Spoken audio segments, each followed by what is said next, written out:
Indonesia में football की गूंज रही है। लेकिन साथियों, इंडोनेशिया में यहां इन तीनों कार्यक्रमों का मैन ऑफ द मैच एक ही है। इंडोनेशिया में रहने वाले आप सभी लोग मैन ऑफ द मैच है। ये आपने इतना भव्य आयोजन किया है। आप भव्य भारत की जीती जागती तस्वीर बने हैं। यहां इतने सारे लोग आए हैं और साथियों, इस बार मैं अकेला नहीं आया हूं। इस बार मेरे साथ मेरे परम मित्र प्रेसिडेंट प्रबोवो भी मेरे साथ आए हैं।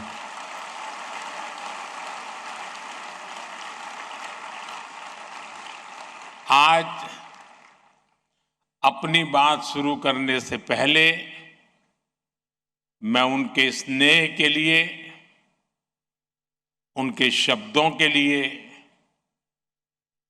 प्रेसिडेंट प्रबोवो का हृदय से बहुत बहुत आभार व्यक्त करता हूं।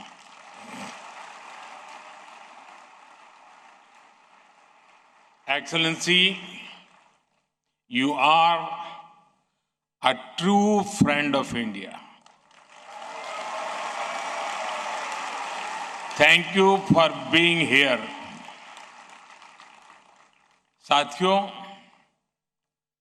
कल जब मैंने इंडोनेशिया के आकाश में प्रवेश किया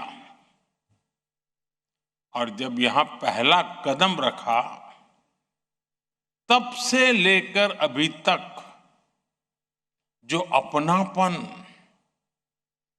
जो प्रेम मुझे इंडोनेशिया के लोगों से मिला है, उसके लिए मेरे पास शब्द कम पड़ गए हैं।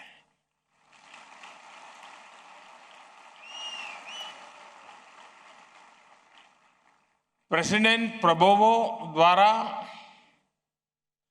अपने मंत्रिपरिषद के साथियों के साथ एयरपोर्ट पर मुझसे मिलने के लिए आना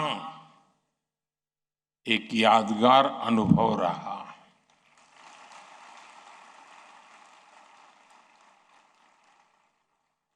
इंडोनेशिया में भारतीय संस्कृति के प्रति जो प्रेम है, उसकी एक झलक आज मुझे राष्ट्रपति भवन में भी दिखाई दी। यहां के लोगों का उत्साह, बच्चों की मुस्कान, युवाओं का जोश, सब कुछ अवर्णनीय था, अद्भुत था। मैं जहां जहां गया, जिस किसी से मिला, हर चेहरे पर भारत के प्रति प्रेम, सम्मान और आत्मीयता साफ दिखाई दी। वैसे मैंने देखा कि यहां भारत का गाना कुछ कुछ होता है, बहुत ही लोकप्रिय है। आज मैंने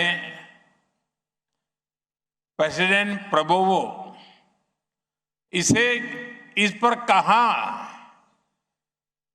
कि जब भारत और इंडोनेशिया साथ मिलकर चलते हैं तो कुछ कुछ से भी आगे बढ़कर बहुत कुछ होता है।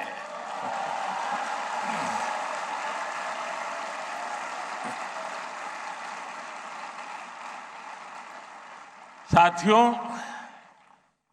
आज सुबह ही मुझे इंडोनेशिया का सर्वोच्च सम्मान प्राप्त करने का भी सौभाग्य मिला।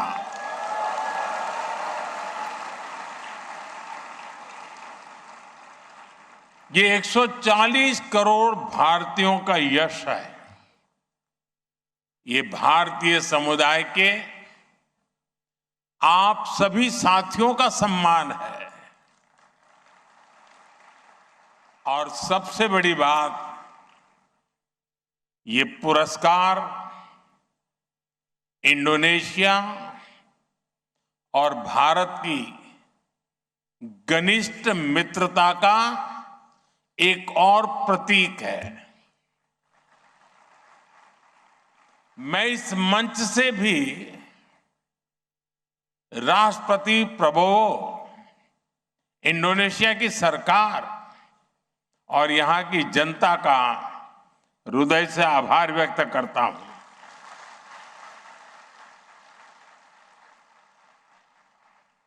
फ्रेंड्स, पिछले साल 26 जनवरी को भारत ने अपना गणतंत्र दिवस धूमधाम से मनाया।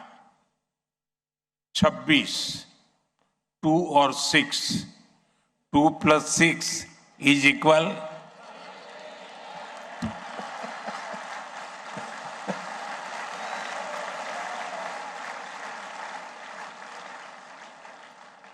और मेरे मित्र का जन्मदिन भी 17 है, 1+।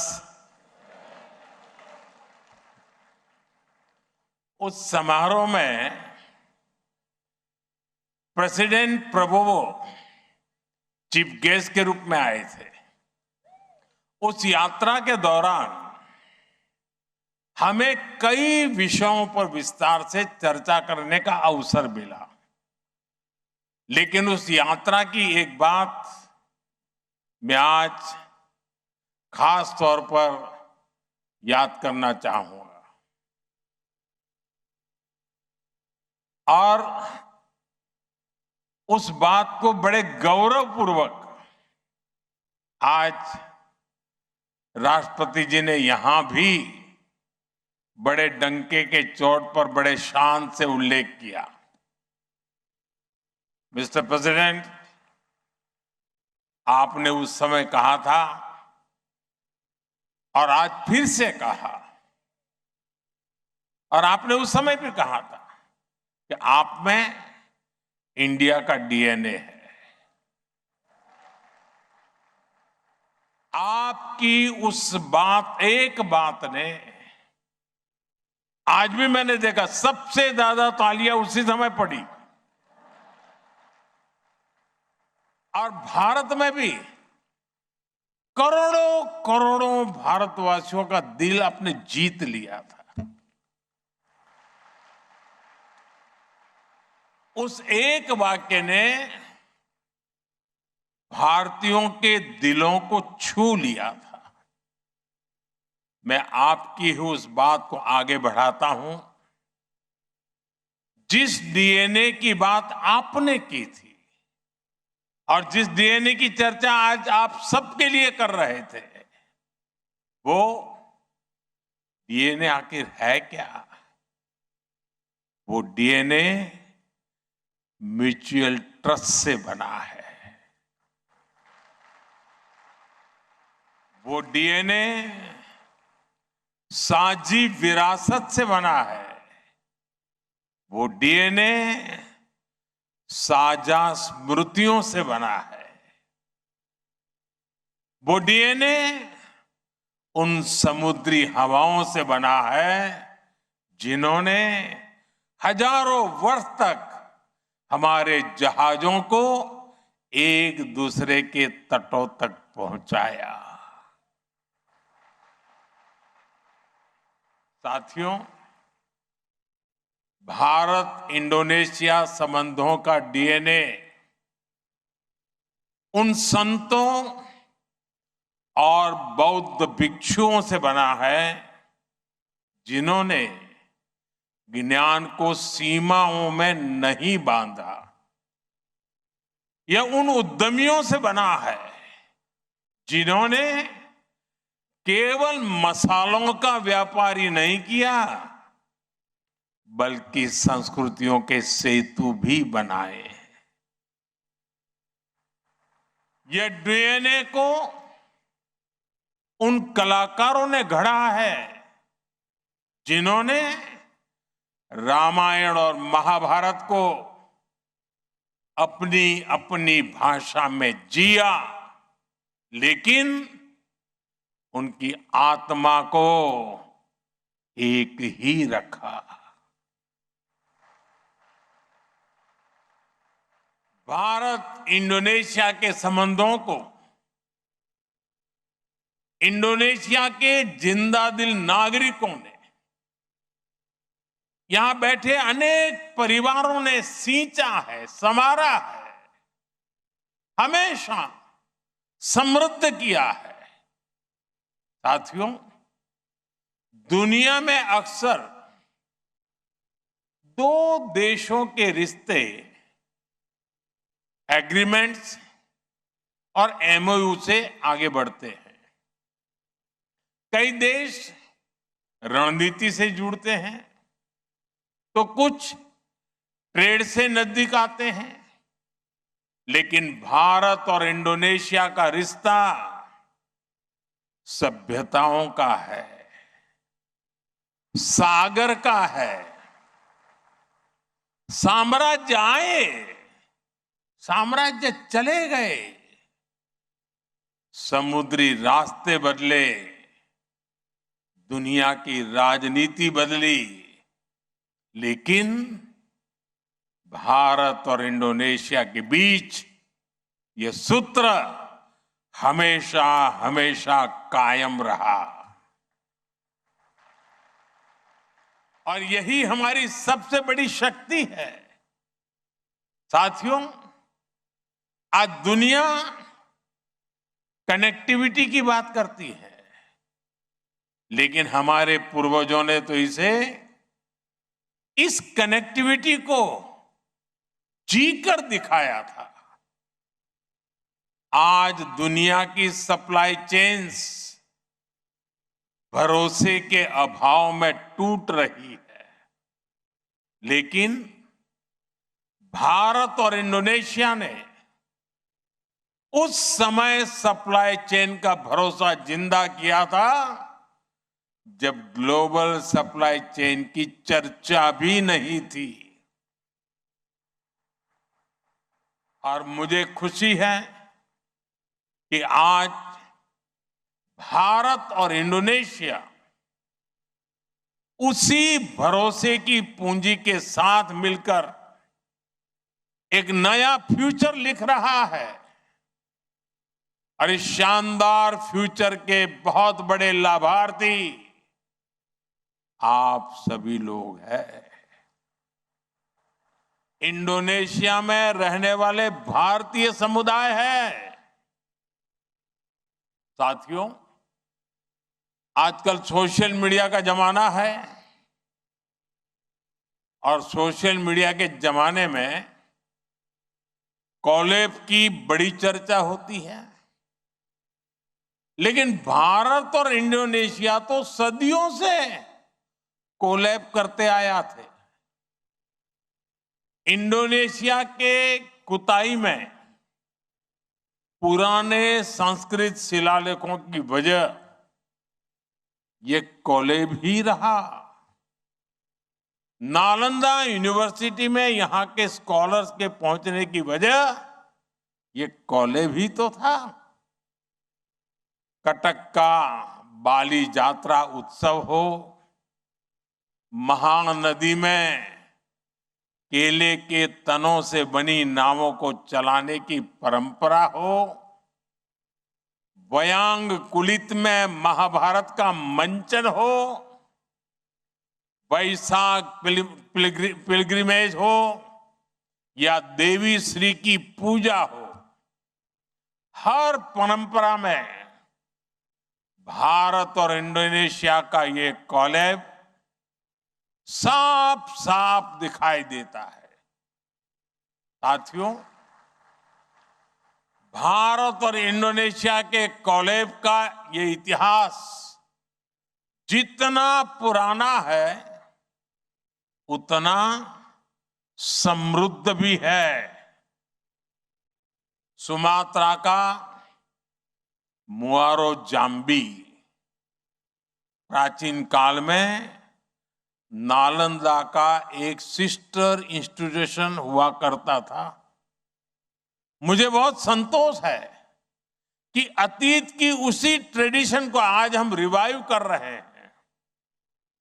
आप सभी जानते ही हैं, अब नालंदा यूनिवर्सिटी नए अवतार में सामने आई है और वहां इंडोनेशिया के भी अनेक स्टूडेंट्स ने एडमिशन लिया है। यानी 21वीं सदी में अतीत की प्रेरणा से हम दोनों देश एक नए भविष्य की दिशा तय कर रहे हैं। साथियों, भारत और इंडोनेशिया दिल से भी करीब है और भूगोल से भी निकट के पड़ोसी है। भारत के ग्रेट निकोबार द्वीप से इंडोनेशिया के आचे की दूरी लगभग 150 किलोमीटर है। सोचिए, भारत के एक द्वीप से इंडोनेशिया भारत के राज्यों से भी ज्यादा करीब है। इंडोनेशिया में आने वाले हर भारतीय को यहां अपनापन महसूस होता है। यही कारण है कि वर्षों से हमारे दोनों देश ट्रेडिशन, टूरिज्म के माध्यम से एक दूसरे के साथ जुड़कर हमारे रिश्तों की लेगेसी को आगे बढ़ा रहे हैं। आज जब भारत नए पोर्ट्स बना रहा है, नए शिप्स पर काम कर रहा है, नए सी रूट्स को एक्सप्लोर कर रहा है, नई पार्टनरशिप के माध्यम से मैरीटाइम ट्रेड को आगे बढ़ा रहा है, तो ऐसे समय में इंडोनेशिया हमारे लिए फेवरेट फ्रेंड बनकर हमारे साथ उपस्थित है। साथियों, इंडोनेशिया हो या फिर भारत, हम दोनों ही देश विकास के लिए अधीर हैं और वाकई बहुत अधीर है। हमारे पास न रुकने का मौका है न थमने का। इंडोनेशिया की प्रगति के बारे में यहां अभी कुछ भारतीयों ने बताया है। हिंदुस्तान से मैं भी आपके लिए भारत की प्रगति की अनेक गाथाएं लेकर आया हूं। आप सुनना चाहते हैं ना? जरा आवाज जोर से आए तो पता चले। साथियों, आजकल आप जब भी भारत के बारे में सुनते हैं तो एक चर्चा सबसे पहले आती है, हेडलाइन बनती है, भारत की इकोनॉमी।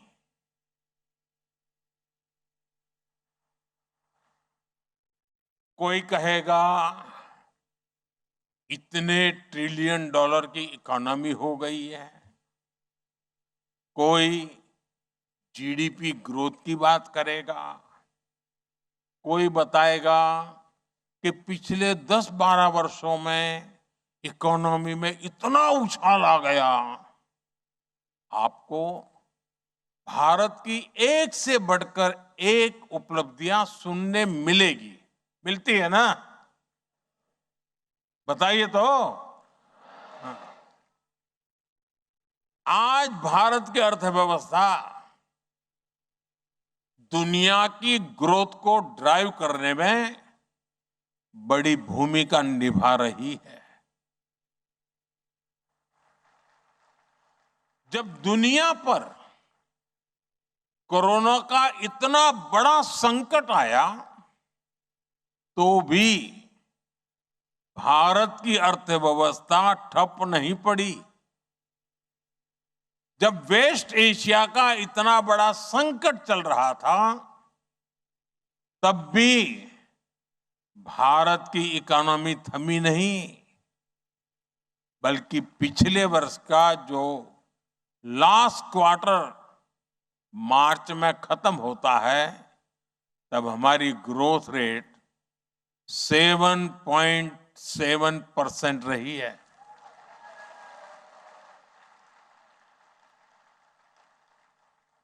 ये गति, ये प्रगति ऐसे ही नहीं आई है। भारत ने एक के बाद एक रिफॉर्म्स किए हैं। हमने लगातार परफॉर्म किया है और इसलिए आज देश ट्रांसफॉर्म हो रहा है। रिफॉर्म, परफॉर्म, ट्रांसफॉर्म, इस मंत्र को लेकर के हम चल रहे हैं। साथियों, भारत ने आज जो ग्रोथ हासिल की है ये 140 करोड़ लोगों के सपनों की ग्रोथ है। ये करोड़ों भारतीयों के एस्पिरेशंस की ग्रोथ है। आप सभी भी उस सपने से अलग नहीं है। इंडोनेशिया में रहने वाला हर एक भारतीय उस सपने का साझेदार है। साथियों, भारत की ग्रोथ में जो स्पीड और स्केल है उसको एक लाइन में बताना हो तो मैं कहूंगा 1.4 बिलियन एस्पिरेशंस इन मोशन।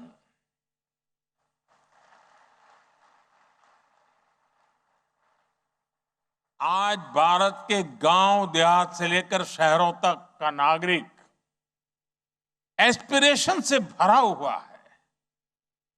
हर किसी में ये आत्मविश्वास आया है कि हां, हम ये सफलता हासिल कर सकते हैं। साथियों, मैं आपको एक उदाहरण देता हूं।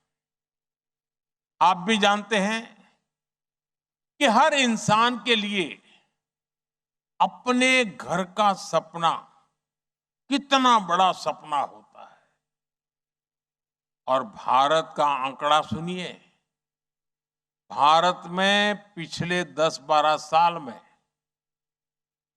4 करोड़ से ज्यादा गरीबों को सरकार ने पक्के घर बनाकर दिए हैं।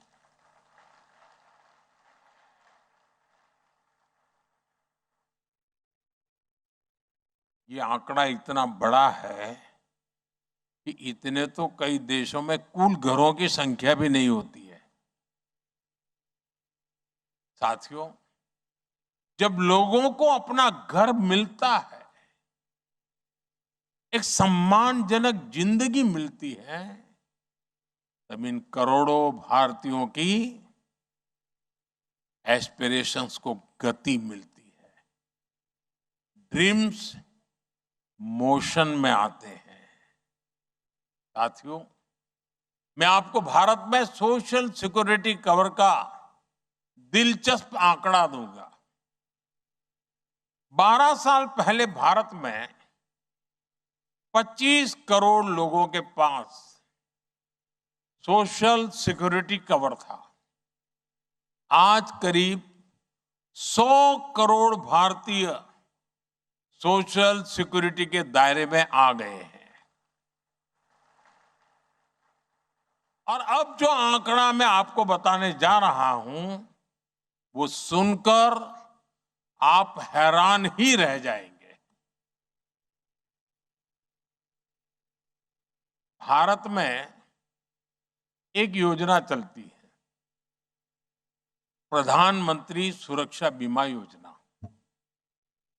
इस योजना के तहत साल में सिर्फ 20 रुपये में, एक साल में 20 रुपया, सुनाई देता है ना?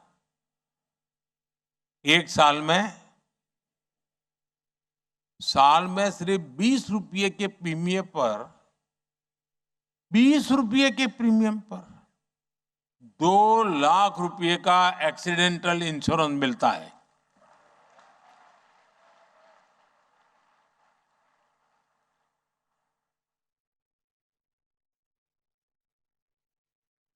यानी एक महीने की एक कॉफी जितना भी खर्चा नहीं है।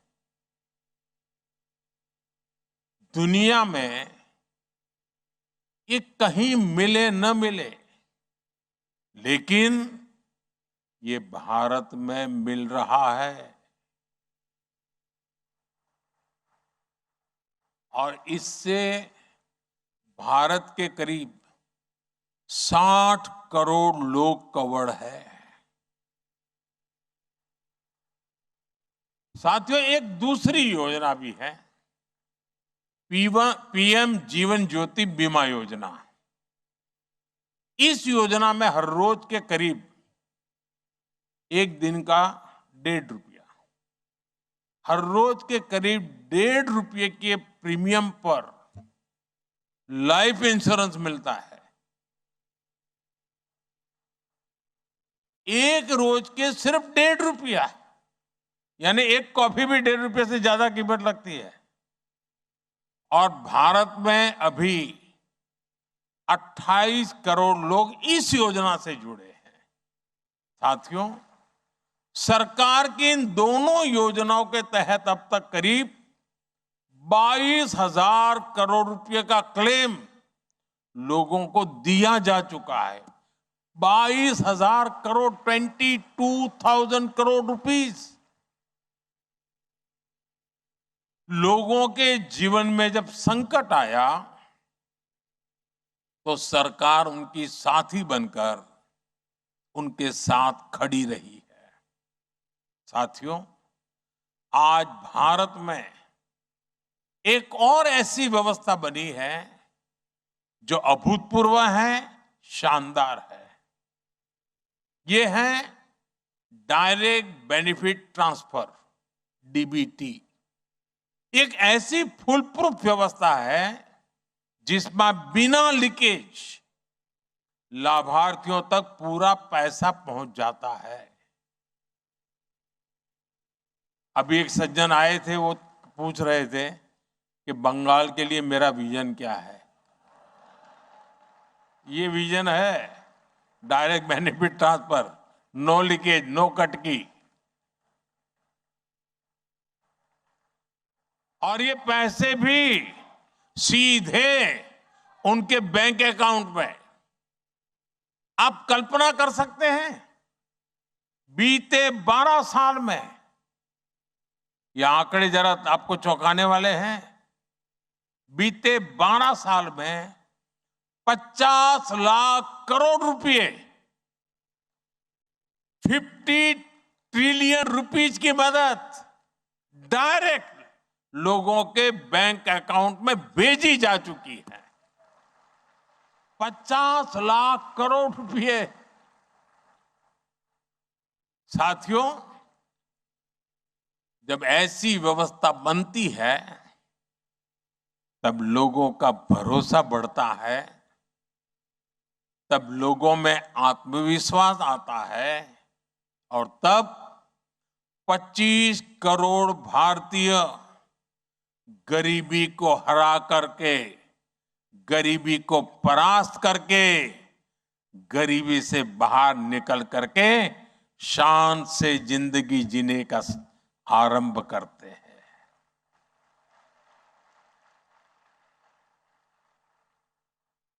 साथियों, मैं आपको एक और डेटा देता हूं।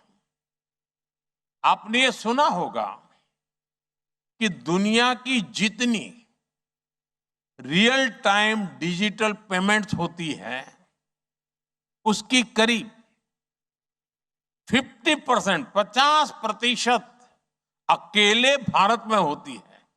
दुनिया की 50%। आज भारत में हर दिन 75 करोड़ से अधिक डिजिटल ट्रांजैक्शन होते हैं। 75 करोड़ से अधिक। यानी डे टू डे लाइफ में कैश लेकर चलने की मजबूरी नहीं रही है। और हालात तो ये हो गए हैं कि लोग डेबिट कार्ड का पासवर्ड भूलने लगे हैं। बैंक एटीएम का पासवर्ड भूलने लगे हैं। बस यूपीआई से ही, मोबाइल फोन से ही काम हो रहा है। साथियों, जब सपने बड़े होते हैं तो सरकार के काम करने की स्पीड भी उतनी ही तेज हो जाती है। आज भारत में आप जाएंगे तो चारों तरफ हाईवे और एक्सप्रेसवे बनते हुए दिखाई देंगे। 12 वर्ष में हाईवे निर्माण की स्पीड 3 गुना बढ़ गई है। ये भी दुनिया में वन ऑफ द फास्टेस्ट है। इस दौरान भारत में एक्सप्रेसवे की लंबाई 100 किलोमीटर से बढ़कर 3000 किलोमीटर तक पहुंच चुकी है। और भारत के जो ये बड़े सपने हैं, इसको भारत का युवा ड्राइव कर रहा है। 12 साल में ग्लोबल क्यूएस रैंकिंग में भारतीय यूनिवर्सिटी की संख्या 11 से बढ़कर 50 से अधिक हो चुकी है। आज भारत के नौजवान बहुत बड़ी संख्या में पेटेंट फाइल कर रहे हैं, इनोवेशन को गति दे रहे हैं। इसलिए तो आज भारत 2 लाख से अधिक रजिस्टर्ड स्टार्टअप्स वाला देश है। 2 लाख से अधिक, करीब 125 यूनिकॉर्न्स वाला देश है। और तभी तो मैं कहता हूं कि भारत सिर्फ फास्टेस्ट ग्रोइंग इकोनॉमी नहीं है, भारत में billion plus dreams in motion है। साथियों, हम भारतीयों को ताजा खाना जरा ज्यादा पसंद होता है। गर्मा गर्म हो तो बात ही कुछ और होती है। इसलिए मैं भारत के सामर्थ्य का एक सबसे ताजा उदाहरण देता हूं, गर्मा गर्म। इंडोनेशिया आने से 2 दिन पहले, यानी 4 जुलाई को, मुझे एक ही दिन में देश को 1 लाख करोड़ रुपए से अधिक के प्रोजेक्ट सौंपने का अवसर मिला। एक दिन की बात कर रहा हूं मैं, 4 जुलाई की। 1 ट्रिलियन रुपीज के इंफ्रास्ट्रक्चर प्रोजेक्ट्स एक ही दिन में भारत इस स्केल पर काम कर रहा है। साथियों, भारत ने 4 जुलाई को एक बहुत बड़ी रिफाइनरी शुरू की है। और इस रिफाइनरी में जो मटेरियल लगा है वो भी कम हैरान करने वाला नहीं है। इसमें जितना स्टील लगा है उससे 40 नए एफिल टावर बन जाते हैं। इतना स्टील लगा है कि 5 बुर्ज खलीफा तैयार हो जाते। इस रिफाइनरी के निर्माण में इतनी लंबी केबल यूज हुई है जिससे पूरी धरती के 2 चक्कर लगा सकते हैं। ऐसे ही अभियानों के कारण आज भारत रिफाइनिंग कैपेसिटी के मामले में दुनिया में टॉप 4 देशों में पहुंच चुका है। साथियों, 4 जुलाई को ही इस रिफाइनरी के अलावा जोधपुर में एक शानदार भव्य एयरपोर्ट शुरू हुआ। छोटे छोटे शहरों तक हवाई कनेक्टिविटी बढ़ाने के लिए 28,000 करोड़ रुपए की उड़ान योजना लॉन्च की गई। जयपुर के मेट्रो नेटवर्क को इसी दिन विस्तार मिला और इसी दिन भारत के तीसरे सेमीकंडक्टर प्लांट ने भी काम शुरू कर दिया। यानी एनर्जी से लेकर कनेक्टिविटी और चिप मैन्युफैक्चरिंग तक भारत अनस्टॉपेबल है। साथियों, आज का भारत सिर्फ अपने सपने पूरे नहीं कर रहा, बल्कि हर मित्र देश के सपनों के साथ है। भारत सबका साथ, सबका विकास के मंत्र पर चलता है। इसलिए अपने पार्टनर्स के साथ मिलकर नए अवसर बनाता है और उन्हें भी नए अवसरों से जोड़ता है। भारत की आत्मनिर्भरता इंडोनेशिया के लिए, पूरे आसियान रीजन के लिए भी एक मल्टीप्लाइंग फोर्स है। आप हेल्थ सेक्टर को ही लीजिए, आज दुनिया के हर 5 में से एक जेनेरिक मेडिसिन भारत में बनती है।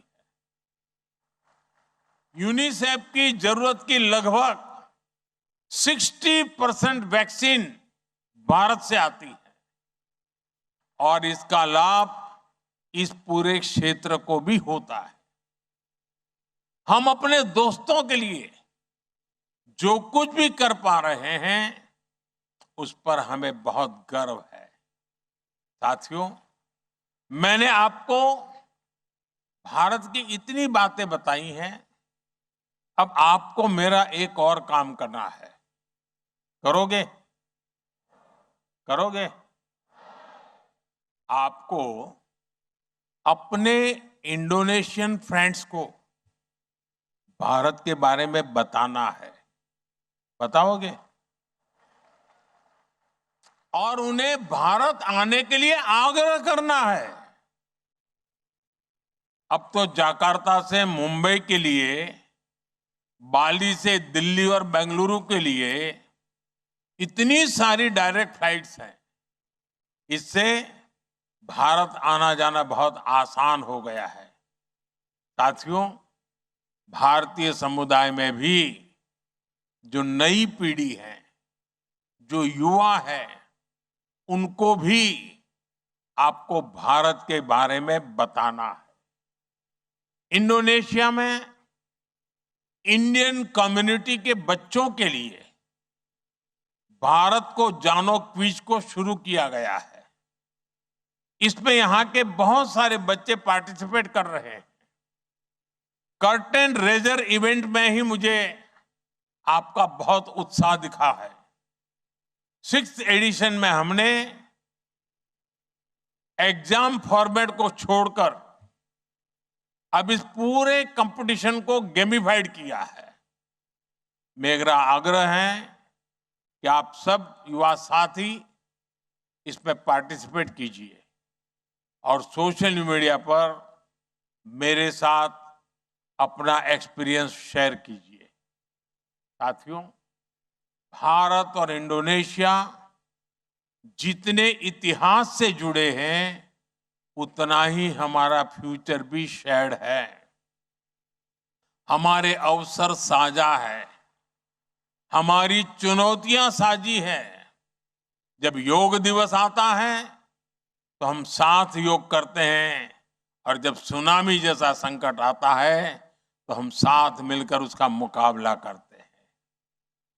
हम दोनों देशों के बीच का भरोसा, हम दोनों देशों के बीच बहुत बड़ी ताकत है और हमें इसे मिलकर निरंतर मजबूत करना है। आप सभी भारत इंडोनेशिया के प्रॉस्परस फ्यूचर की साझा कड़ियां हैं। अपने इस रोल को और बड़ा करना है। इसी भाव के साथ एक बार फिर मैं प्रेसिडेंट और मेरे परम मित्र प्रबोवो, आपका, इंडोनेशिया की जनता का हृदय से बहुत बहुत आभार व्यक्त करता हूं और आप सभी को बहुत बहुत शुभकामनाएं देता हूं। भारत और इंडोनेशिया मित्रा सेलामान्या। बहुत बहुत धन्यवाद। और कल मैं राष्ट्रपति जी के साथ उस पवित्र मंदिर के दर्शन के लिए जा रहा हूं। और कल तारीख क्या है?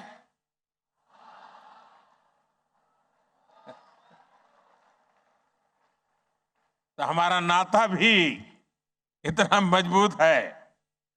और राष्ट्रपति जी, मैंने इतनी सारी योजनाएं बताई है, मैं आपको वादा करता हूं इस पर कोई कॉपीराइट नहीं है।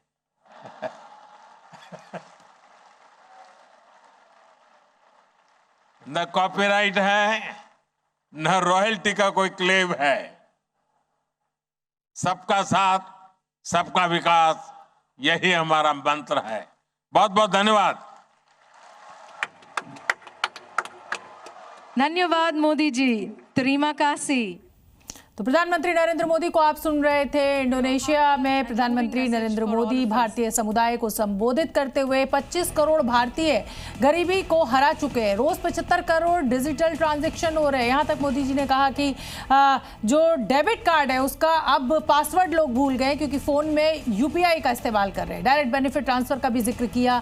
2 दिनों के इंडोनेशिया दौरे पर प्रधानमंत्री नरेंद्र मोदी पहुंचे हुए हैं। वहां पर अस्त्र और आस्था का बेहतरीन गठजोड़ दिखाया गया है, जहां एक तरफ भारत और इंडोनेशिया के बीच 9वीं शताब्दी में बने मंदिर के संरक्षण पर काम हुआ है, तो आज देखिए किस तरीके से प्रधानमंत्री नरेंद्र मोदी का वहां पर स्वागत हुआ है।